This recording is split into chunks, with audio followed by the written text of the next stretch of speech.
ദൈവ തിരുനാമത്തിന് മഹത്വമുണ്ടാകട്ടെ. ഏവർക്കും ഹെർമിറ്റ്സ് ടോക്സിൻ്റെ 717 ഭാഗത്തിലേക്ക് സ്വാഗതം. ഇന്നത്തെ പ്രഭാത ചിന്തയ്ക്കായി തിരഞ്ഞെടുത്തിരിക്കുന്ന വേദഭാഗം വിശുദ്ധ ലൂക്കോസ് 5-ാം അധ്യായം 16-ാമത്തെ തിരുവചനമാണ്. അവനോ നിർജ്ജന ദേശത്ത് വാങ്ങിപ്പോയി പ്രാർത്ഥിച്ചു കൊണ്ടിരുന്നു. ഇടവിടാതെ പ്രാർത്ഥിക്കുവാൻ വചനം നമ്മോട് ആവശ്യപ്പെടുന്നുണ്ട്. പരിശുദ്ധ സഭ യാമപ്രാർത്ഥനകൾ ക്രമീകരിച്ചിരിക്കുന്നത് ഇടവിടാതെ പ്രാർത്ഥിക്കുവാനുള്ള അവസരമാണ് നമുക്ക് ഒരുക്കുന്നത്. വചനം പരിശോധിക്കുമ്പോൾ പല സ്ഥലങ്ങളിലും യേശുതമ്പുരാൻ പ്രാർത്ഥിക്കുവാനായി പിൻവാങ്ങിപ്പോകുന്നത് നാം കാണുന്നുണ്ട്.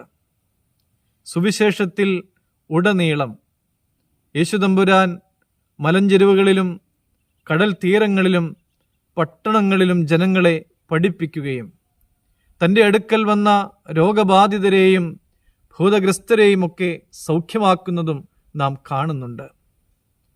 ഈ ഇടപെടലുകളിലെല്ലാം കാണാതെ പോയതിനെ തിരഞ്ഞ് രക്ഷിക്കുക എന്ന മനുഷ്യപുത്രൻ്റെ ദൗത്യത്തെയാണ് നമുക്ക് കാണുവാനായിട്ട് സാധിക്കുന്നത്.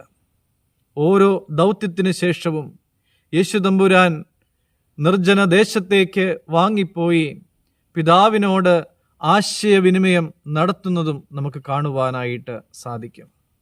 ഇത് വർദ്ധിതമായ ഉത്സാഹത്തോടെ പുതിയൊരു ദൗത്യത്തിലേക്ക് കടക്കുവാനുള്ള മുന്നൊരുക്കമായിരുന്നു.